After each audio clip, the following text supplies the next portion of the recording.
우리가 이 하나님에 대한 많은 것을 잘 모를 때가 있는데 사실 여러분들 그런 찬양 들어보셨습니까?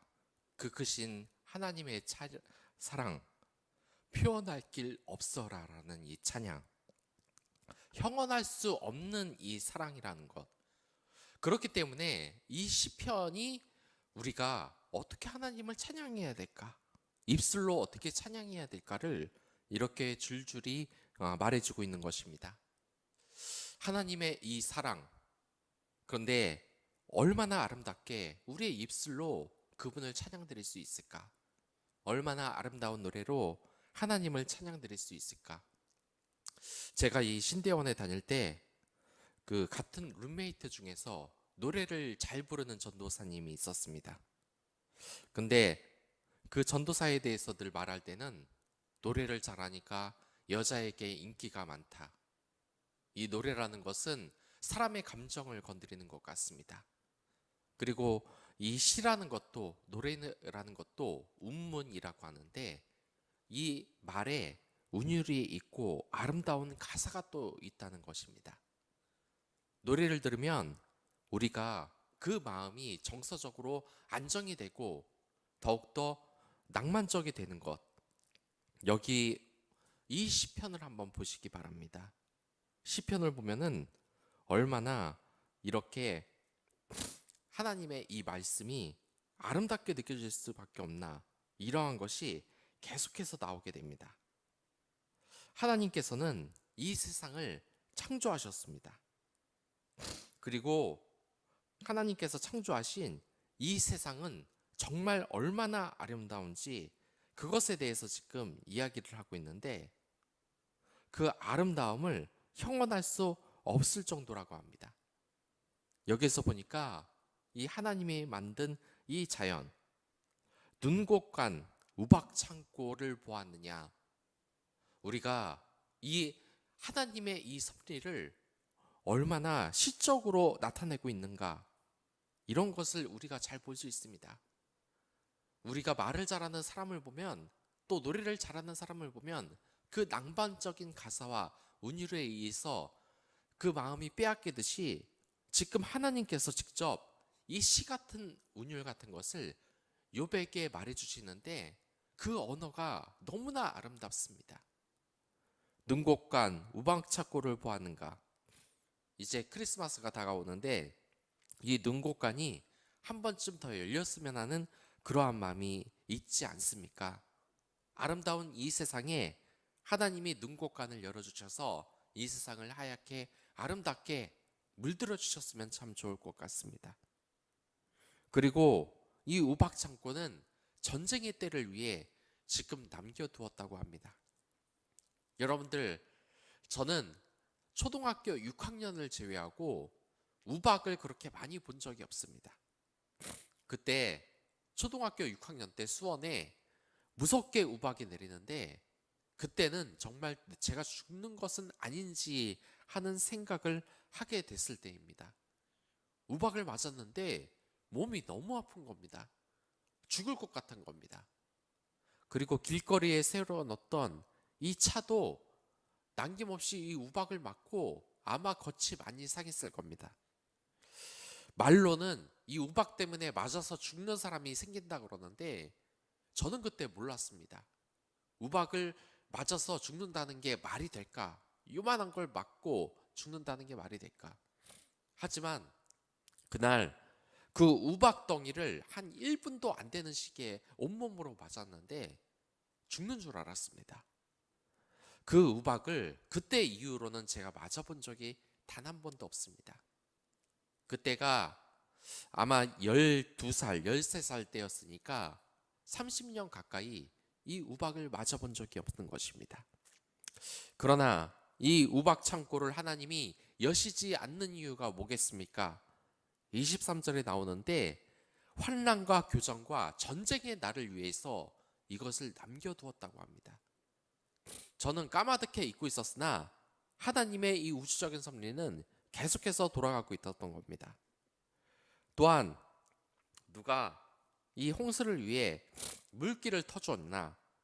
우리는 상상도 하지 못할 그럴 일을 하나님은 시적으로 아름다운 원리로 또한 이렇게 수려하게 이야기를 하는데, 이 시편을 보면은 정말 아름다운 느낌이 많이 듭니다.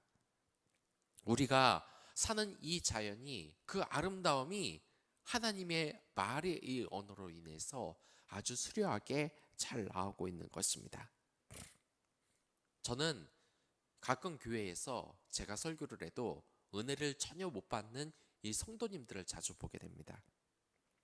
아마도 저는 이 전능하신 하나님보다 모든 것이 부족하고, 또한 이 언어에도 그분과 비교할 수 없을 정도로 말의 힘이 없기 때문이 아닌가 생각합니다.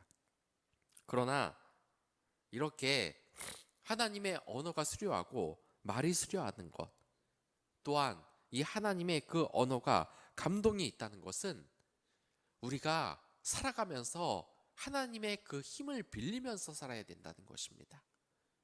여러분들도 부족하고 저도 부족할 수 있습니다. 하지만 여기에 보시기 바랍니다. 하나님의 이 아름다운 섭리, 그리고 이 수려한 언어를 한번 보시기 바랍니다. 내가 묘성을 메어 묶을 수 있으며 삼성의 띠를 풀 수 있겠느냐. 하늘을 메어 묶는다니요. 또 토성에 이러한 것을 묶는다는 이 수려한 말의 표현.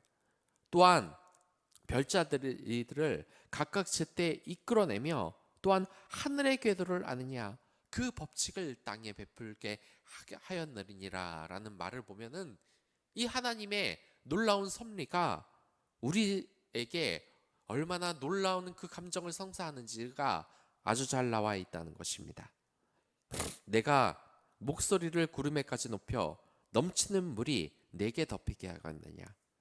이 구름에까지 목소리를 높여서 넘치는 물을 내게 덮이게 하겠느냐. 이 홍수라는 표현도 너무나 시적이고 감동적으로 다가오지 않습니까? 이것이 하나님 언어의 힘입니다. 하나님 언어의 힘은 또 어디에서 나오겠습니까? 이 욥기가 기록된 바로 성경에서 나오는 것입니다. 그렇기에 여러분들이 오늘 하루를 또 성경으로 시작하기를 원합니다. 이 세상의 지혜는 하나님으로부터 온 것입니다. 그리고 말의 지혜도 하나님께로 온 것입니다. 누구는 그럽니다. 이 교회에 와서 어떤 말을 들었냐면, 목사가 아는 게 뭐가 있어? 맨날 나와서 잘난 말만 하는 뿐이지 라고 하는 것이 있습니다. 어느 정도 타당한 말입니다. 목사는 말밖에 못하는 사람입니다.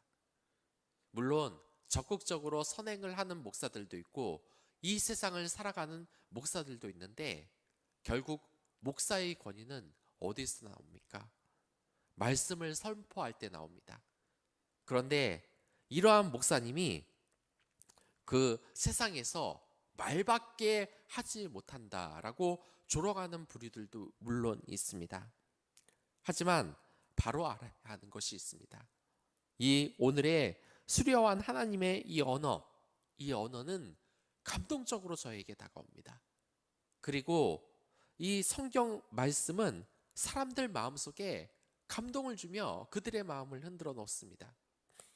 제가 아는 어떤 사람은 이런 말을 했습니다. 자기가 이 택배 회사 그 물류센터에 가서 일을 하는데 컴퓨터 앞에 섰다고 합니다. 그 컴퓨터 앞에 쓰니까 포스트잇이 하나 붙어 있다는 겁니다.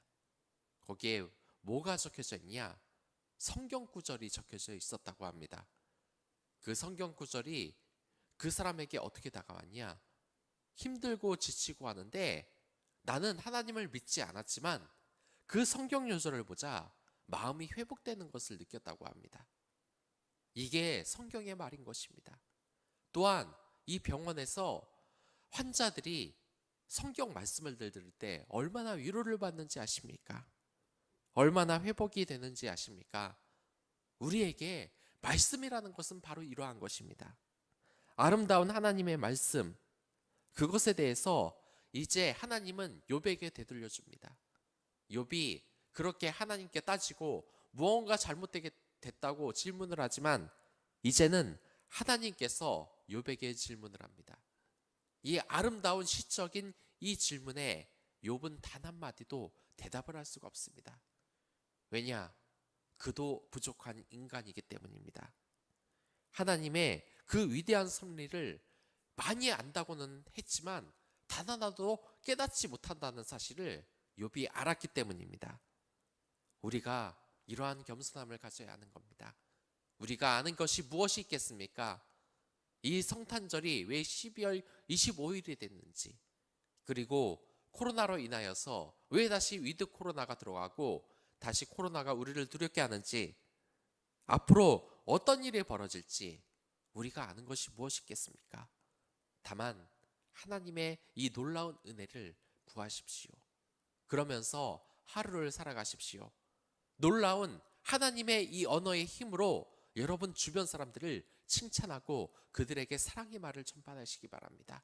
그들을 회복시키는 말을 해주시기 바랍니다. 우리는 영향력이 있는 사람입니다. 하나님의 언어를 가지고 있기 때문입니다. 말만 하는 기독교인, 하지만 그 진정한 힘은 진정한 말에서 오는 것입니다. 이 위대한 성경 말씀의 힘, 주님의 그 입술을 빌어 하루하루를 살아가는 여러분들이 됐으면 좋겠습니다. 그럼 다 같이 기도하도록 하겠습니다.